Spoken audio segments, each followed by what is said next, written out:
Hello and welcome to another episode of the Agency Leadership Podcast. I'm Chip Griffin. And I'm Gini Dietrich. Jenny, I'm getting out. I'm done. Finally. It's all over. Maybe we can have a clickbait headline or something like that on this episode. I Chip, quit. Please. I quit. Chip quits in a fury. I really hate all those YouTube videos where they use that as the thumbnail or something like that. And it's just like, I'm gonna, stop drinking coffee or something like that. Okay, great. Like, what does that have to do with anything? Right. Great. So, no, we won't do that. We're not that clickbaity. We'd like you to listen. We'd like you to click over, but not at the expense of our ability to have a straight face and pretend that we're serious. And right. Be somewhat intelligent. But we are going to talk about exiting because it's been a while since we've talked about the different ways that agency owners can leave their businesses. And this is something that continues to come up on a regular basis. I talk with plenty of agency owners who are thinking towards the future and trying to figure out what is their exit strategy for the business, either because they're burned out, fed up, and want it sooner rather than later, or because they're just trying to think somewhere down the road, what is my objective here? Right. What is the point of all of this?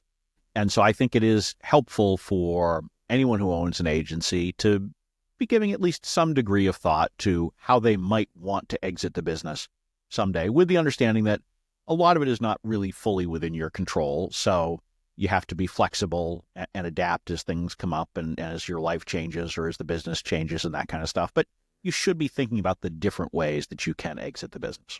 Yeah. And I think that you have to think about a few things too. Like if you're a solopreneur or a micro agency or you have a lifestyle business, then I think you have to think about what kind of workout you'll have with a buyer, which means how long are you willing to work for a new owner as you work out and get your equity that way? Is it 2 years? Is it 5 years? Is it you don't want to do it at all? Those are considerations. I think you also have to think about what would the buyer be buying? Are they buying you and your talent? Are they buying you, your talent, your clients, and your team's talent? Like, you have to think about all those kinds of things too. And I think you have to give yourself a pretty good runway of 5 to 8 years. So if you want to sell in 8 years, you got to start thinking about that stuff now so that you can start to prepare and plan for what that eventual exit would look like. Yeah, and I think, let's break the exit possibilities down a little bit, because what's possible does depend in part on what kind of business that you've got. And so if you are a solo, your options, frankly, are pretty limited. If you are a solo, your main options for your agency are likely to go the acqui-hire route, where you basically just decide, I don't want to do this on my own anymore. And so you go work for some larger agency. It doesn't have to be large. It could be a 2-person agency or, a 1-person agency that's becoming a 2-person agency or something like that. But the exit is that you go effectively work somewhere and maybe you get paid some value, sort of a signing bonus, if you will. And that's typically called an acqui-hire. The second possibility is that you simply try to sell off your book of business and essentially get referral fees from whoever decides to take on those clients.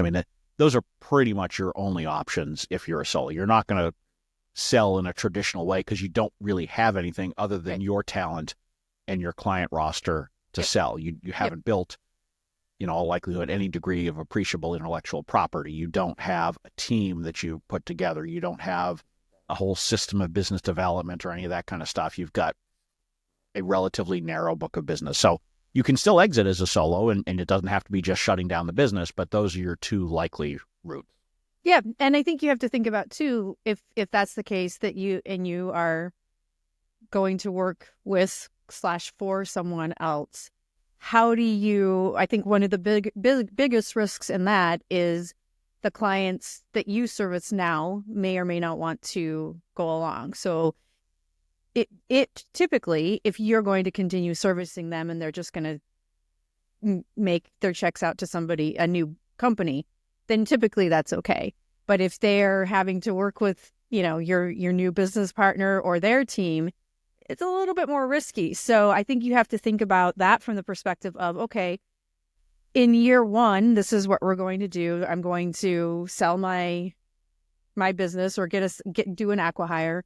And then in year two, I'm going to start transitioning some of my clients to their team, but still be involved so that by maybe year three, you're finished. So it's still a, 3 to 5 year deal. It's not just you're going to sell and be done. So you have to think about those kinds of things too, because the biggest risk, and having made an acqui-hire in the past in my agency life, clients don't really like that so much, even if you're super talented, and my team and I are super talented, but the acqui-hire that I made, their clients wanted nothing to do with it. And so I made a really big investment in something that didn't work out. So you have to think about it from that perspective too. And if you're watching this on video, another cameo appearance from the dog. Oh my gosh, this puppy. She wants her ball. No ball right now. Oh, well. I think there's a couple of good things that you pointed out here. First of all, anytime that you are thinking about selling your agency, you have to think about the reaction of clients, because that does matter, because the reality is you're unlikely, whether it's an acqui-hire or it's a larger agency and there's a larger deal in place, you are likely not going to get paid as much if you have clients that don't stick around. Yep. And so if because of the acquisition they decide to move along more rapidly than expected, well, then that is likely going to impact the amount of money that goes into your pocket as the seller, because these days, if you get, a third of the total deal value up front, you're doing well. Yep. And most of it's going to come through an earnout. The second key point that comes along with that, and that you also made, is you have to think about the idea that whether it's an acqui-hire or not, you are in all likelihood working for that buyer. And that is a huge shift. We've said this many times before. It is a huge shift to go from owning your own business, particularly if it's been for 5, 10, 20 years, and now all of a sudden becoming an employee of someone else, particularly doing it's not even just becoming an employee of someone else. That's hard enough, but doing it with the business that you made all the decisions on in the past. Right. I mean, that is jarring. Yeah. I can tell you, I've done it. Yeah. It is not an easy experience. So if that's the case, if you're a solopreneur or a micro agency, let's talk about what it looks like if you're like boutique to small, so less than $20 million, I would say. Maybe 15. I mean, so, and which is the vast majority of agencies, right? I mean, the vast majority of agencies are somewhere in that general ballpark. And if you're, if you're a 7-figure agency, but not larger than 20 million, you have a lot of different options that you can explore. Certainly you can sell, but selling is not, when we talk about exiting, most people instantly think of selling. Right. But the reality is there are a lot of ways that you can exit your agency in a good way for you that don't involve actually selling. You could merge. You could simply step back. You can arrange it so that someone else is running the business on a day-to-day basis, and you've effectively become the chair of the board and show up for important stuff and maybe some key strategy meetings with clients and that kind of stuff. It can be a very good way for you to downshift while continuing to have an ownership interest in the business. You can transfer the business to employees who pay you off over time. You can transfer it to family members if you've got someone who wants to come in and run the business.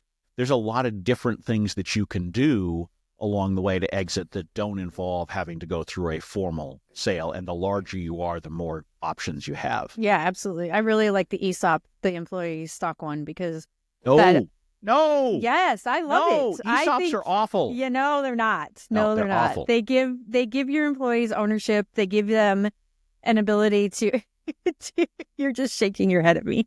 I think they're good. I'm just glad that finally, after doing this for like 7 years, we disagree on something. We finally have something that I can very, very strongly disagree with you on. I think they're good. I think that they're great for morale. I think they're great for loyalty.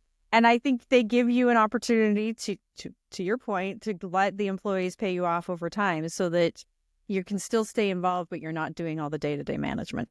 So look, I am a believer in selling the agency to a core key group of employees. Let's see if I can say that without stumbling over it. That is, and allowing them to buy you out over time. That is different from a formal ESOP. An ESOP is an ugly, ugly contraption that can help the selling owner put money in their own pocket, but it is generally a disaster for the business because it is an end point for the business. Once you have converted to an ESOP, it is insanely difficult to sell that to anyone else later on down the road. Absolutely, sure. So you've now effectively saddled. So if you had sold it out in pieces to key employees, they would have all the flexibility that you do to figure out what to do with the business. But once you make it an ESOP under the law, it is now something that becomes virtually toxic to most acquirers. They will not touch it. It also comes with incredible paperwork and accounting burdens for the entity going forward. And so unless you are of a certain size and can absorb that, it can be really problematic. And it becomes really difficult for you to exit employees who have an ownership stake in the business. And so you then have to add in cash flow planning for how to buy these people out so you don't have ex-employees who still own part of the business. It is really, really complicated. I think the vast majority of agencies shouldn't give a moment's thought to ESOPs. Again, there are other ways to transfer equity to your team that can make sense, but ESOPs, you will not talk me down from this one. Okay, that's fine. I don't need to talk you down. I think it's great that we have differing opinions. Yep.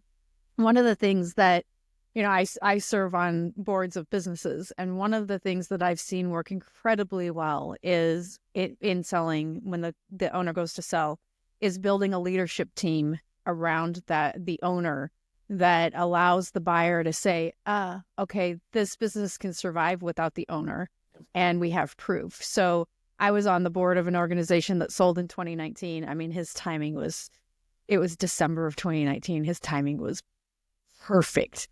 But he started about 8 years out. And the first thing he did is he put 3 core leaders in place.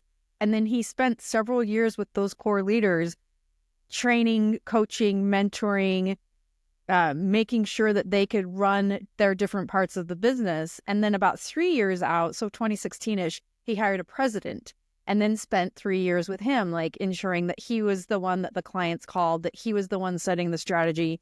And then he sort of just sat in the back and made sure that everything was working so that when the buyer came, they were buying the company, its assets, the president, and the 3 leaders, and not the owner. And the owner did have a little bit of a workout. I think it was 2 years, but he did it as a board member, not as an employee. So the way he worked it, and I've always thought that that was really smart of him on how to do that. And so if you have a business where you can structure it in that way, where you're building a leadership team, or to your point, a core group of people who might, either buy it or go with the sell, that's a really good way to be able to do it too. Yeah, and that you've pointed out 2 key things here. One is having a team around you, which means that, again, generally the larger you are, the more options that you create for yourself. Yep. The other thing is the preparation. Yeah, in that case, it was 8 years. Look, the more time that you have, the more options that you have, the more value you can extract. There's no minimum time frame. I mean, if you tell me you got to be out of your business in 3 weeks, I can get you out of your business in 3 weeks. You're probably going to get $0 for it. Right? It's probably going to be that you shut it down, and if you're lucky, you don't have any accumulated debt that you have to tag along with you. But if you have 3 years, if you have 5 years, if you have 10 years, the more runway that you have, the more flexibility and options you put in place. The larger you are, the more that you have that core team around you. Again, the more options that it gives you. And it doesn't mean that every option is a good one. A lot of times I'll see folks who want to try to exit the business as quickly as possible. Maybe they've got a leadership team that allows that, but you have to balance that against the risk that you're likely having an earnout. And if you take yourself out of the day-to-day operation, you're now putting a lot of your compensation for the deal out of your control. So I always caution owners who are thinking about that, even if the buyer is willing to say, yeah, you don't have to play a particular role other than maybe, tell us what the passwords are and that kind of stuff, maybe a maintenance type consulting agreement. That sounds good, But if there are earnout targets to be hit and you're taking yourself out of the day-to-day, you're putting that at higher risk. Absolutely. So you need to think those things through. But all of those options increase the larger you are and the longer your timeline horizon is. Yeah, I think that there are a lot of great opportunities. I mean, you've built something that has, it is an asset. It has some equity in it, that you should be able to find some way to exit in a way that makes sense for you. But I think it does depend on what stage the agency is, how, if you're a solopreneur versus an agency owner, like all of those things have to be taken into account.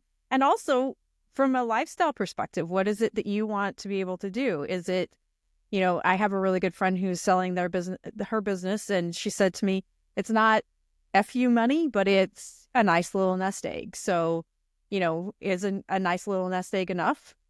Then you have some options, right? I mean, we'd all like FU money, but I don't think any of us are going to get it. It is incredibly rare for an agency seller to get that. I mean, that is really catching lightning in a bottle to achieve something like that. The vast majority of agencies that sell, may sell for a nice piece of change, but nothing life changing in that way. And so I think the other thing to remember here is that selling is not the only way to extract that value. You can run a lifestyle business that does a nice job of giving you flexibility and the lifestyle that you want. And you can also reap the rewards out of that and bank all of that profit that you take out of it and invest it, frankly, elsewhere. You can invest in real estate or stocks or cryptocurrency or, play in the ponies. I don't know, whatever. Playing the ponies. Please don't do that. No, please don't do that. But the reality is that there's a lot of ways to extract value from that business. And so you shouldn't be of the mindset that the only way to do that is by building up this core value and then selling it, because in many ways that is the riskiest strategy. It could pay off the best, but if you build the business and you're reinvesting all the profits into it in the hopes or expectation that one day you will be able to sell it, if not for FU money, at least for, a really nice chunk of change. If that doesn't come to pass, you're out of luck. Yeah. And so your safer strategy is to continue to reap the profits from it, reinvest it in other vehicles, in retirement accounts, whatever, and put yourself in a position that the business has provided for you. And then if you happen to sell someday, that's gravy. Because I think that if you're counting on that sale, it is really tough to do. And I can just tell you that the vast majority of agency owners are not selling for anything that is that impressive at the end. Yeah, it doesn't mean you won't be the one who does, but the odds are stacked against you. Yeah. I mean, in all of my years doing this, I know of one agency owner who has sold for FU money. That's it. One. Yeah, I know a couple who have sold for very good money. I wouldn't necessarily call it FU, but very good money that allowed them to do what they wanted to do. But I also know that at least in a couple of those cases, they didn't really like the way it turned out. Right. So even though the terms were good, and they made good money, they didn't end up making as much as they could, because it was too painful. Yeah, you're right. The one that I'm thinking of, the exact same thing happened. He finally was like, I can't do this anymore, and took a loss, not a huge loss, but a loss based on what he could have made because he couldn't do it. And that is more common than people realize. For sure. Yeah. That sellers, regardless of how big the money is, a lot of sellers walk away before the end of their deal because it's just too hard to be an employee. It's too hard to give up that level of control. It wasn't what they expected. All sorts of different reasons, but it is very, very common for the seller to walk away from the deal and just say, you know what? I don't need 100% of that because it's just not worth it to me. Yeah, absolutely. So, think about your different exit options. Think about what you really want. Have as much time to prepare for it as possible. Be realistic about what is actually possible. Talk to people who have sold their businesses. Talk to people who, like us, have talked to a lot of other people and know a lot of people who have sold. Try to figure out what direction that you want to go. Absolutely have a plan for it. But at the same time, be flexible because your life is going to change, your business is going to change. Yep. And as I always say, you need to put your business to work for you. Absolutely. And if it's not achieving the goals that you want at any point in time, you need to look at making a course correction. Yeah. And this is your business. So you get to do what you want to do. You get to try to do what you want to do. You don't. Fair. There's no guarantees in the outcome, but you have the ability to make choices. Totally fair. So, with that, we will make the choice to exit this episode of the Agency Leadership Podcast. With that great segue to the end. That was amazing. That was good. I've been working on that one for a while now. That last 5-10 minutes. I'm Chip Griffin. I'm Gini Dietrich. And it depends.